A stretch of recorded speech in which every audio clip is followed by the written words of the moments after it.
მე საფრანგეთის გვიანაში უაღრესად სიმბოლურ ადგილას ვარ.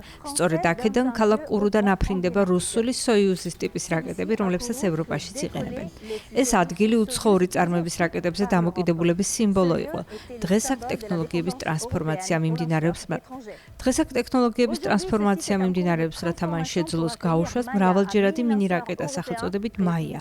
თუმცა ამ ტექნოლოგიური მიღწევის ამბავი ათასობით კილომეტრის მოშორებით საფრანგეთის ქალაქ ვერნონში დაიწყო, სადაც კომპანია Maya Space-ის ინჟინრები ამ ახალი თაობის რაკეტაზე მუშაობენ.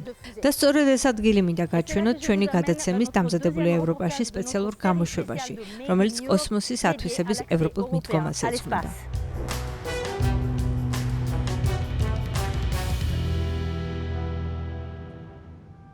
პარიზის ბიზნეს უბანში, La Défense-ში დილის 7 საათია. უბანი იღვიძებს. კვირაში ერთხელ ჟიუსტინი აქედან ქალაქ ვერნონში მიდის, ნორმანდიაში, სადაც კომპანია Maya Space ოპერირებს. სწორედ აქ აწყობს და ავითარებს ფრანგული სტარტაპი რაკეტის გამშვებ მრავალჯერად მინი დანადგარს. დღესდღეობით ეს დანადგარი ამ ტიპის ყველაზე მაღალტექნოლოგიური პროექტია ევროპაში. უკვე 3 წელიწადნახევარია Maya Space-ში მუშაობ რაკეტების მამოძრავებელი სისტემის ინჟინერად, ეგრეთ წოდებული Kickstage-ისთვის. Kickstage რაკეტის გაშვების მრავალსაფეხურიანი სისტემის მესამე საფეხურია, რომელსაც თანამგზავრი საბოლოო დანიშნულების ადგილამდე მიჰყავს. რაც შემსაქმიანობაში სულ უფრო მეტად მომწონს არის ის, რომ ეს არ არის რუტინული სამუშაო და ვხედავ, თუ როგორ ხორციელდება ის იდეა, რომელიც თავიდან ჩავიფიქრეთ. ვხედავთ, თუ როგორ ტარდება ცდები და საბოლოოდ იმასაც ვიხილავთ, როგორ გაფრინდება რაკეტა რამდენიმე წელიწადში. ჟიუსტინის მოვალეობა შექმნეს მყარი გარანტია, რომ პირველი ფრენების დროს Kickstage-ის სისტემა შეძლებს კორპუსის დასაძრავად საკმარისი სიჩქარის აკრეფას გაფრენის პირველი მცდელობის დროს. ეს მიდგომა განსხვავდება ტრადიციული კოსმოსური ინჟინერიისაგან. ჩვენ აქ პირდაპირ გამოვცდით იმ კომპონენტებს, რომლებსაც კოსმოსურ სექტორში ტრადიციულად გამოწმებით მრავალი გამოთვლითი პერიოდის განმავლობაში. ჩვენ უშუალოდ კომპონენტებზე ვატარებთ ცდებს, მაშინ როცა ტრადიციულად კოსმოსის სფეროში მიჩვეულები ვიყავით, რომ ცდის შედეგი მრავალი გათვლის საფუძველზე უნდა გადაგვემოწმებინა. საკმაოდ სწრაფად ვაკეთებთ ტესტებს, რაც საშუალებას გვაძლევს დროულად აღმოვფხვრათ ის შეცდომები, რომლებიც ტესტირებამდე ვერ გავთვალეთ. აღნიშნული პროექტი სწორედ ამ მიდგომის საფუძველზე ვითარდება, რომელსაც სცადე და ისწავლეს უწოდებენ. ამავე მიდგომის დახმარებით აპირებს არიანი გრუპი, კოსმოსის ინდუსტრიის ევროპული გიგანტების, Airbus-ისა და საფრანის ერთიანი წარმოს ფილიალი, რომ თავისი რაკეტა 5 წელიწადში შექმნას მაშინ, როცა ტრადიციულად ამ პროცესს 10-15 წელი სჭირდება. ამას გავარკვევ რაფაელთან ერთად, რომელიც ფიზიკის მეცნიერებათა დოქტორი და სამეცნიერო კომუნიკაციების ექსპერტია. ახლა Maya Space-ის საამქროში ვიმყოფებით პროტოტიპების ქარხანაში, სადაც ქმნით და ვაწყობთ Maya-ს რაკეტის გამშვები დანადგარის სხვადასხვა ქვესისტემის პროტოტიპებს. აი აქ გვაქვს რაკეტის პირველი საფეხურის მზა პროტოტიპი, რომელიც დაახლოებით 30 მეტრის სიგრძისაა და ცოტა უფრო ზემოთ განთავსებულია რაკეტის მეორე საფეხურის სისტემა. სწორედ ამ პირველი საფეხურის სისტემას გამოიყენებენ რამდენჯერმე, როგორც ამას უკვე დაახლოებით 10 წელი აკეთებს Elon Musk-ის SpaceX-ი. Maya-ს დახმარებით ევროპა ცდილობს მას დაეწიოს. ევროპას აქამდე არ გააჩნდა მრავალჯერადი ვერტიკალური აფრენა-დაფრენის ტექნოლოგია, ამიტომ ეს იქნება პირველი შემთხვევა, როდესაც კომპანია გაერთიანებს ასეთი ტიპის ტექნოლოგიებს და გზას გაუხსნის უფრო მძიმე წონის ევროპული რაკეტების ტექნოლოგიის განვითარებისკენ. Maya-ს პლატფორმის გამოყენება სულ მცირე 4-ჯერ იქნება შესაძლებელი. რაკეტის პირველი საფეხურის სისტემის ხელახლა გამოყენების წყალობით ხარჯი შემცირდება და კონკურენტუნარიანობა მოიმატებს.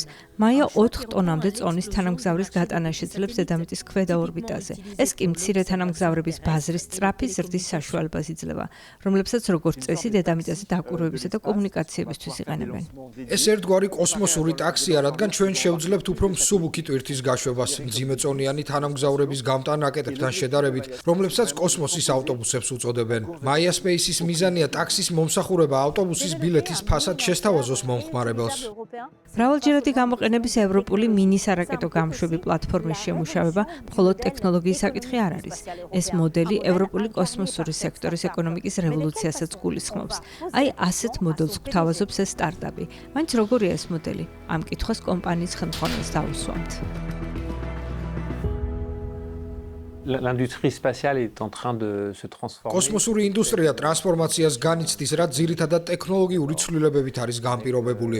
ჩვენ გარკვეულ ტექნოლოგიებს ვაქუცმაცებთ და ხარჯს საგრძნობლად ვამცირებთ. ხარჯის ასეთი შემცირება ნიშური ბაზრების მასობრივ ბაზრებად გარდაქმნის შესაძლებლობას იძლევა. Des marchés de niche potentiellement en des marchés de masse. ამერიკული კომპანია SpaceX იყო პირველი, რომელმაც 2015 წელს დაარღვია კოსმოსის ინდუსტრიაში მთავრობის დომინანტობის ტრადიციული მოდელი. ეს ინდუსტრია კოსმოსური პროგრამების ნაცვლად კოსმოსური პროდუქტების შექმნაზე გადავიდა.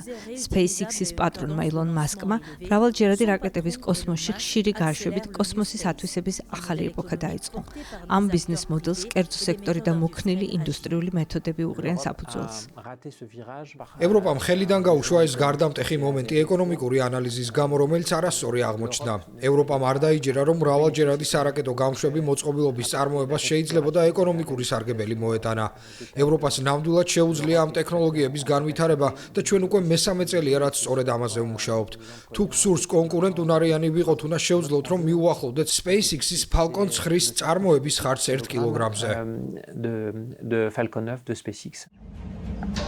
როგორც ინსტიტუციური, ისე კერძო მომხმარებლის მოთხოვნის დასაკმაყოფილებლად, რაკეტის გაშვების მდგრად სიხშირეზე გასვლა საჭირო. ამიტომ კომპანია აჩქარებს თავისი პირველი რაკეტის შექმნის პროცესს. მისი ოპტიმალური დიზაინი რომ განსაზღვროს, კომპანია უფრო ხშირად ატარებს ცდებს. ჩვენ სხვადასხვა საცდელი მოწყობილობით სავსე ტერიტორიაზე ვიმყოფებით. პირველი დანადგარი, რომელიც ყვითელ და წითელ ფერებშია, საშუალებას გვაძლევს, რომ მაიას სარაკეტო გამშვების ორი საფეხური ერთმანეთისგან გავაცალკევოთ.